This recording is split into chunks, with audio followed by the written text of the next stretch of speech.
Bonjour à tous et à toutes. Bienvenue à ce nouveau numéro de ces magazines Face à Face. De nombreuses femmes démunies ont du mal à accoucher dans des conditions viables, tout simplement parce qu'elles manquent de moyens et cela met en danger la santé de la femme, mais aussi du nouveau-né.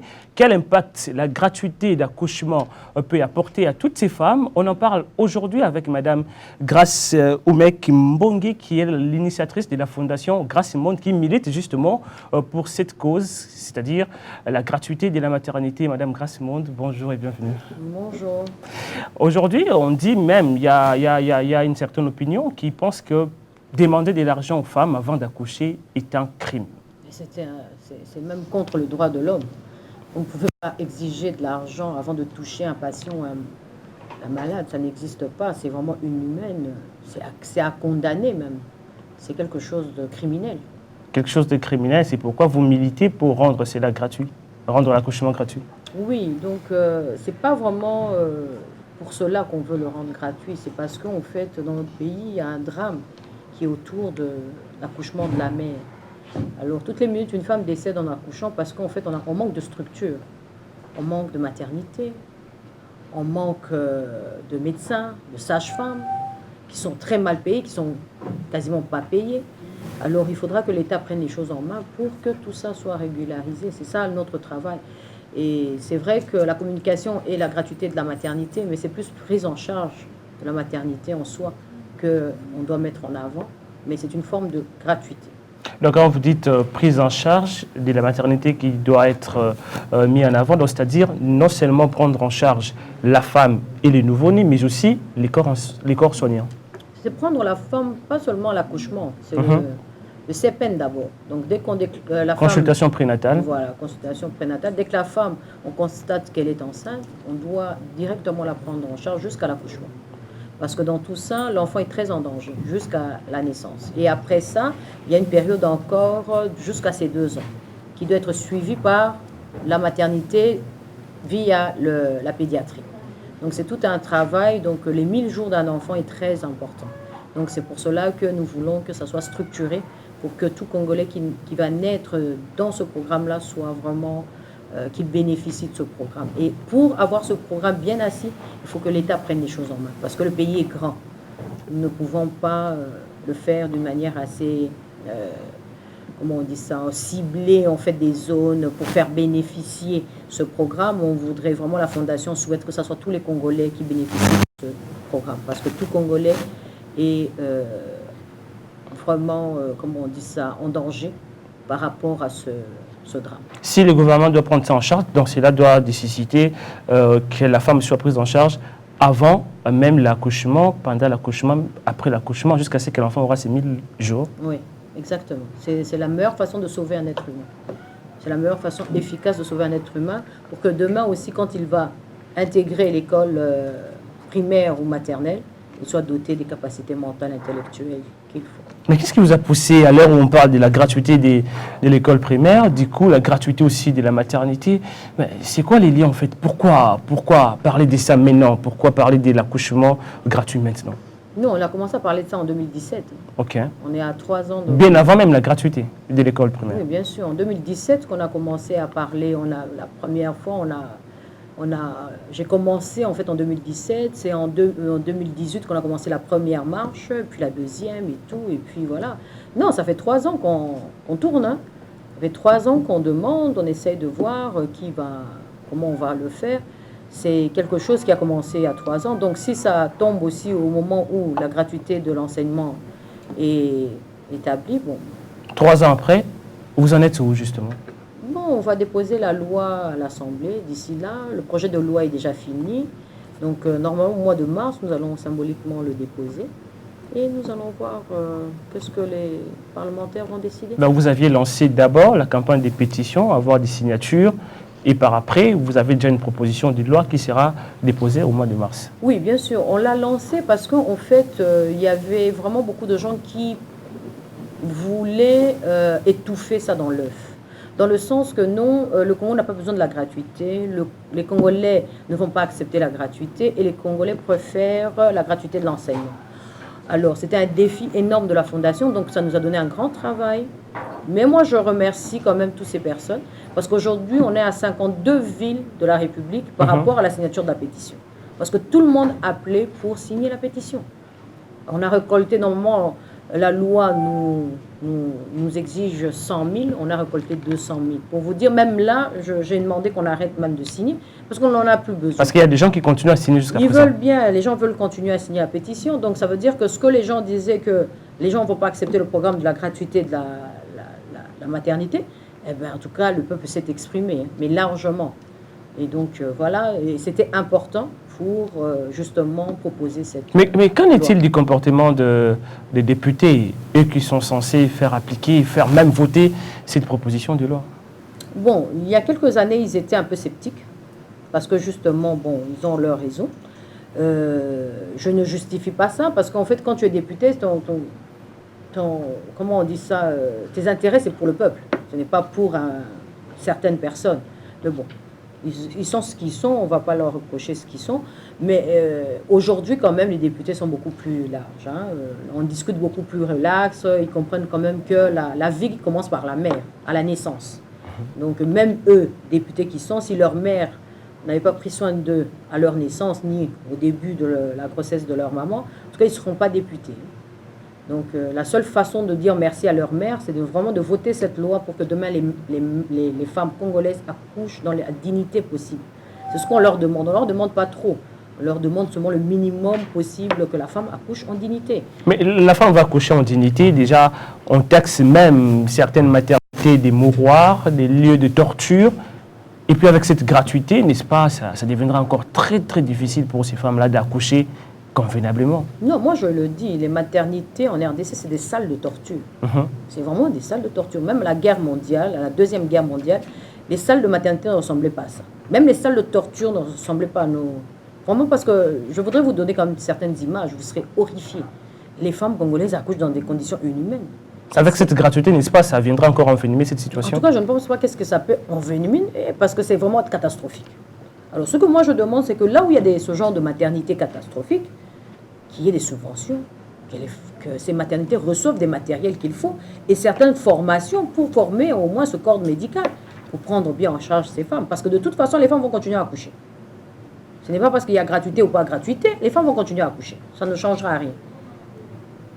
Les rapports sont sortis qu'au Kassai, l'accouchement est à 1000 francs. Mais à 1000 francs, là, les femmes sont retenues. Pour vous dire, je viens de Mbandaka. Mbandaka, même à 1000 francs, il y en a de ces familles qui n'arrivent pas à payer. Non, ils n'arrivent pas à payer. 1000 francs. Pour vous dire, c'est même pas $1. Alors, quand je dis gratuit, je ne vois même pas ce que je dis de plus, parce que c'est déjà gratuit, mais malgré ça, les gens n'accouchent pas dans des bonnes conditions. Donc, ça ne change rien. Par contre, vous savez, ce genre de maternité peut recevoir des matériels, des formations, et un petit budget pour au moins satisfaire la population de ce côté-là. Donc, je ne pense pas que ça va empirer, ça va améliorer, parce que, vous savez, quelqu'un qui assiste une dame qui va accoucher pour 1000 francs, imaginez-vous, vous assistez une femme, même votre femme, et à la fin, vous attendez 1000 francs. Est-ce que cela n'est pas vraiment un signe d'amour de son prochain? Parce que vous imaginez une femme accoucher, et vous restez à côté d'elle pour 1000 francs. Et imaginez-vous, ces personnes, on leur donne un salaire assez quand même décent. Vous imaginez le travail qu'il va produire? Parce qu'il le fait déjà gratuitement. Mais les sages-femmes vont bénéficier de quoi dans cette histoire des gratuités? C'est les grandes gagnantes. En quoi? Qu'est-ce qu'elles vont gagner? Elles vont gagner parce que là, elles seront au moins bien rémunérées. Ils auront un bon salaire. Parce qu'elles seront prises en charge par l'État? Mais oui, bien sûr. Bien sûr. Et si cela ne se faisait pas? N'est-ce pas, c'est mettre aussi en danger quelques vies aussi de femmes? Qu'est-ce qui ne se fait pas? Si jamais les budgets alloués aux soins médicaux, n'est-ce pas, cela va aussi mettre en danger plusieurs vies. Bon, avec les budgets même de notre pays. Écoutez, ça c'est comment je peux dire que nous... Ok. Je ne suis pas dans le gouvernement, je ne suis ni député, ni rien du tout, mais je suis une mère qui est vraiment... qui veut essayer d'aider d'autres mères. Si l'État trouve que la vie de la mère et de l'enfant n'est pas une priorité pour eux, qu'est-ce que vous voulez que moi je fasse? Vous avez pensé aussi... C'est eux et leur conscience. Mais Ok. nous, étant que fondation, nous allons faire de notre mieux pour que demain, cette femme accouche en dignité. Ça ne va pas nous empêcher non plus d'aller demander de l'aide à l'extérieur. Justement, parce que vous parlez de l'aide à l'extérieur, vous avez déjà pensé à associer aussi les bailleurs de fonds dans votre lutte? Mais oui, bien sûr. Mais on a, comme on dit, on fait les choses par l'ordre. Si aujourd'hui la loi passe, ça va passer par l'État congolais pour que tout le monde bénéficie. Si la loi ne passe pas, ça va passer par la fondation. Bon, je vais remercier quand même tout le monde. Si tous les fonds viennent chez moi pour que moi je gère les fonds comme si j'étais l'État, je ne pense pas que je vais me plaindre. Hein. Mais bon, à la fin, il y aura des financements qui vont arriver. Soit, si la loi passe, ça sera via l'État, ce qui est tout à fait logique parce qu'il y a une loi. Mais si la loi ne passe pas, ce n'est pas tout le monde qui est insensible à la détresse de la femme. Qu'est-ce que vous allez faire en ces cas? Non, mais si jamais la loi ne passait pas, tous les fonds dans la fondation. Tous les donateurs vont donner dans la fondation. Et la fondation va faire le travail. Comme on a prévu, alimenter les maternités qui sont vraiment des salles de torture, donc améliorer les conditions de la maternité et avoir des subventions à ces docteurs. C'est ça que nous allons faire. Nous n'allons pas avoir le choix. Il y a quelques jours passés, vous étiez à l'Équateur, justement pour mener votre campagne de la gratuité de la maternité, d'accouchement. Est-ce que vous pouvez ici nous dresser un tableau de la situation vécue dans cette province? Vraiment, le cri de détresse, c'est vraiment énorme. Hein. J'étais à l'hôpital général. Elles accouchent quand même bien parce que c'est quand même l'hôpital général, mais autour, la misère est immense, immense. Et les femmes sont vraiment dans des conditions inhumaines incroyables. Moi, je me dis, bon, être député, oui, être sénateur, oui. Mais s'il faut laisser toutes ces femmes mourir parce que je ne vais pas voter un oui, tout simplement parce que ça ne me plaît pas, je trouve que c'est quand même assez limité. Hein. Tant qu'être humain, hein, parce que là on parle de l'être humain, on ne parle pas d'un parti politique ni des retombées quelque part. Mais bon. Dividende politique à qui appartiendrait. Ben voilà, donc, mais ça sera bien dommage, hein, mais moi je ne peux rien faire, hein, c'est eux et leur conscience. Hein. Ceux qui les ont votés, c'est des femmes et des hommes qui sont en train de mourir.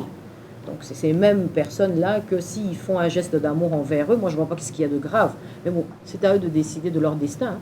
Il y a aussi ces femmes-là, en République démocratique du Congo, dans certains coins de notre pays, qui ont développé une sorte de stéréotype disant, ben tiens, moi je ne peux quand même pas aller mettre au monde dans une maternité, vaut mieux le faire chez moi à la maison. Elles ont bien raison. Elles ont bien raison parce que ça, c'est pas des maternités, c'est des salles de torture.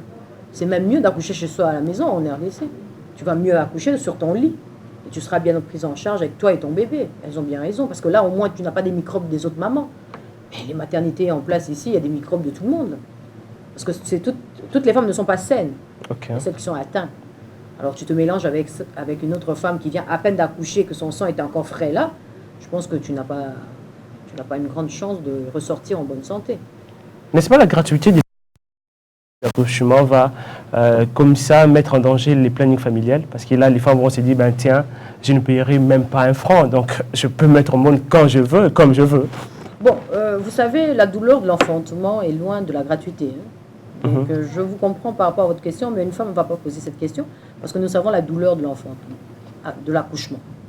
Alors je ne pense pas qu'une femme va dire je vais faire un enfant parce que c'est gratuit. Je ne pense pas. Je pense que c'est souvent pour faire plaisir à l'homme avec qui elle est ou parce qu'elle veut avoir plus, on peut dire, comment on appelle ça, un souvenir avec l'homme avec qui elle partage ce moment-là. Mais je ne pense pas que ça sera pour la gratuité de la maternité. Donc c'est une question de prise de conscience et comme vous dites, planning familial qui est vraiment... Comment ça va se faire justement? Mais c'est déjà mis en place par le gouvernement. Le planning familial a été lancé, donc je compte sur eux déjà. Ils sont déjà en avance avec moi. Ils sont déjà en train de planifier tout ça. Donc le planning familial a été déjà lancé, donc le travail est déjà en train de se faire. On va les retrouver sur terrain pour voir qu'est-ce qu'ils ont fait. Et nous, on va venir compléter ce qui n'a pas été fait. Donc le planning familial est très important parce que la femme doit comprendre qu'elle doit vivre sa vie de femme aussi. Elle ne doit pas passer sa vie à faire des enfants. Mais le plus dangereux, ce n'est pas les femmes. Le plus dangereux, c'est les hommes. En quoi? Et à quel niveau? Ah oui, parce qu'un homme peut faire jusqu'à 100, 200, 300 enfants, un homme, mais une femme ne peut jamais faire 200, 300 enfants. Un homme peut faire jusqu'à 300 enfants. Donc c'est vraiment plus les hommes qui doivent prendre conscience que il faut que je me limite parce que je n'ai pas assez pour m'occuper de ces enfants-là, ou soit je n'ai pas assez pour m'occuper de cette femme et de ses enfants. Donc le danger, pas vraiment chez la femme, le danger est plus chez l'homme, qui doit comprendre que c'est bien de se multiplier, mais il faut bien le faire. Et alors, dans votre combat de faire appliquer cette loi relative à la gratuité de la maternité, est-ce que vous avez aussi, comme ça, des adhésions des personnalités, des célébrités de notre pays pour justement vous pousser à aller de l'avant et à avoir cette loi même? Oui, bien sûr, comme le cardinal Ambongo. Lui, il soutient la fondation, il soutient la loi. Et d'autres, par exemple, Monseigneur Ernest de Andaka. En fait, on a pas mal de personnalités qui sont dans la fondation et on attend. Il y a aussi le footballeur Blaise Matuidi qui était là dernièrement, qui a signé même la pétition. Nous avons beaucoup de personnalités qui ont signé, des ministres qui ont signé, des députés qui ont signé. J'ai toute cette liste-là avec tout ce monde-là qui ont signé. Oui, non, mais non, les gens sont vraiment engagés et tout le monde est d'accord que c'est vrai que nous n'allons pas pouvoir sauver tout le monde, mais nous pouvons quand même sauver pas mal de personnes. Et c'est le plus important. Et alors, qu'est-ce que vous attendez Il est encore réticent jusqu'à présent, parce qu'il faut le dire, il y en a aussi de Congolais qui sont réticents, qui se disent, ben tiens, ben voilà, gratuité, mais pourquoi? Bon, je les comprends. Je les comprends parce que tout le monde ne peut pas partager le même point de vue. Ça n'existe pas. Aucun monde n'est parfait. Il y a toujours des gens qui se rencontrent, mais qui vont rejoindre peut-être après. Mais il y a d'autres qui vont rester dans leur coin et qui ne seront jamais d'accord de ce programme. Mais je respecte leur point de vue. Mais qui respectent au moins aussi qu'il y a des femmes qui sont en train de mourir, que ceux qui ont quand même la volonté d'aider ces femmes, qui nous laissent aider ces femmes. Et qu'eux, ils veulent bien ne pas le faire ou ils trouvent que ce n'est pas important. Mais c'est leur point de vue, ils sont libres. Chaque Congolais est libre de ses pensées, de ses mouvements. C'est la République démocratique du Congo, donc ça veut dire qu'on est vraiment libre. Et je leur demande seulement d'avoir un œil, mais pas un œil comme on peut dire, sévère, mais qui regarde plutôt l'humain qu'il est, qui regarde au plus profond de lui, qui vient d'une mère, qui regarde sa mère en se disant que si ma mère n'avait pas des bonnes conditions pour que je vienne au monde, je serais où? Qui pose peut-être la question à sa mère, maman, c'est où la maternité dont je suis née? Qu'il aille faire un tour, qu'il voit à quoi ressemble cette maternité. Et s'il est content, je suis content pour lui. Mais bon, ça c'est quelque chose qui c'est vraiment personnel. Celui qui n'est pas pour la gratuité de la maternité, c'est souvent ceux aussi qui ont des moyens pour accoucher dans des grandes maternités en RDC. Parce qu'il y a même quelqu'un qui m'a dit ça ce matin en disant, ben tiens, la gratuité d'accouchement, c'est vraiment pour les démunis. Oui, bien sûr, exactement. C'est pour ces mamans maraîchères, ces mamans qui souffrent, ces femmes qui n'ont absolument rien, et les hommes qui ont vraiment à peine 10 $ du mois pour vivre. Ce n'est pas pour les ministres, ce n'est pas pour les femmes d'affaires, c'est pas comme moi, par exemple, si j'accouche, je ne vais pas aller dans un programme gratuit. Je vais aller dans une grande maternité, ce qui est logique. Personne ne peut aussi me l'empêcher. Mais bon, bien sûr, si je fais mes maternités, si Dieu me redonne un enfant, je pense que symboliquement, je dois aller accoucher dans cette maternité pour montrer à tout le monde que c'est la maternité qu'il faut. Donc, voilà. Alors, non, mais ça, c'est vraiment pour les gens qui sont vraiment dans le besoin, que les gens arrêtent. Ça, on appelle ça de l'égoïsme. Moi, je peux, moi, j'arrive. Alors, pourquoi regarder ceux qui souffrent? C'est l'égoïsme. Et moi, je pense que déjà dans la Bible, Dieu nous enseigne, aimez-vous les uns les autres. C'est où l'amour de son prochain. Si même, on ne te demande même pas de venir voter la loi, on ne te demande même pas de venir mettre $1. Mais ce n'est que tes pensées seulement, et tu trouves ça pas possible. Et imagine-toi ceux qui vont le faire, ceux qui vont le réaliser, ceux qui se lèvent le matin pour parler de ces femmes qui sont en train de mourir. Parce que là, on est en train de parler, les femmes sont en train de mourir. Hein. Il y a une femme qui a accouché 7 bébés. 7 bébés. À Béni, il y a 4 déjà qui sont déjà morts et la dame est dans un... Selon les informations, il y a 6 enfants qui ont perdu la vie. Oui, mais même elle est dans un état incroyable. Donc, pour vous dire, dans les autres pays, quand une femme accouche 7 enfants, c'est tout le gouvernement qui vient à côté de cette maman pour la féliciter. Vous comprenez que dans notre pays, moi je trouve ça dommage, on n'est pas content quand quelqu'un vient au monde, mais on est plus heureux quand quelqu'un meurt. Moi je trouve que c'est des pratiques un peu bizarres. Donc vraiment c'est un peu bizarre. Mais bon, chacun est libre. Comme je dis, chacun est libre dans ses pensées, dans ses agissements. Mais celui qui n'est pas pour la loi, c'est souvent ceux qui ont des moyens. Moi, je vous dis, c'est même des femmes qui m'abordent, qui me disent, mais grâce, moi, j'ai assez de moyens, mes enfants, je les ai laissés un héritage. J'ai dit effectivement, mais pour les enfants de tes enfants, tu as laissé aussi quelque chose. Et il me regarde. J'ai dit, ben voilà, on ne sait pas demain comment nos enfants vont gérer notre fortune aussi. Mais moi, je trouve que c'est plutôt égoïsme de leur part. Parce que moi, je peux. Pourquoi je vais regarder celui qui souffre? Mais c'est quand même, si tout le monde veut se dire, je peux, je ne veux pas regarder à côté, eh ben, le monde va ressembler à rien du tout. Au cas où il y a des blocages à l'Assemblée nationale pour faire passer ces projets de loi, qu'est-ce que vous allez faire en termes de pousser les élus à faire passer cette loi? Vous allez organiser des sittings, puisque je vois aussi accompagner des palmaires. Bien, qu'est-ce que vous allez faire justement? Non, pas du tout. Même on a discuté de ça. Et tout le monde était vraiment pour ça, avoir des sittings et tout. Mais moi, je lui ai dit non, je refuse. Je refuse de faire des sittings. Je refuse d'obliger les gens à prendre une décision pour le bien de la nation. Je voudrais que chaque Congolais se sente vraiment libre de voter cette loi, et non par pression, mais par amour. Mais qu'il ne le fasse pas par pression parce qu'on l'a obligé ou pas parce qu'on a fait des sittings et tout ça, non. Je trouve ça, c'est pas humain. Mais moi, je suis convaincue que chaque Congolais a un cœur, a l'amour à donner à un autre Congolais. Ils vont le faire par amour et non par obligation. Je refuse de faire des sittings pour ça, et même je les ai dit, nous allons le faire de manière officielle, normale, et on va attendre leur décision. Mais ce que je compte faire, par contre, vraiment des jeûnes de prière, être vraiment en retrait de prière. Je vais demander aussi à toute mon équipe d'être en prière pour que Dieu touche leur cœur, afin qu'ils votent ça positivement. Donc, je pense que la prière comme arme et non les sittings. Je pense que c'est plus fort que tout. Très bien, plus fort que tout. Un mot pour les magazines Grâce Monde, parce que vous êtes aussi journaliste, on peut le dire, éditrice de ces grands magazines.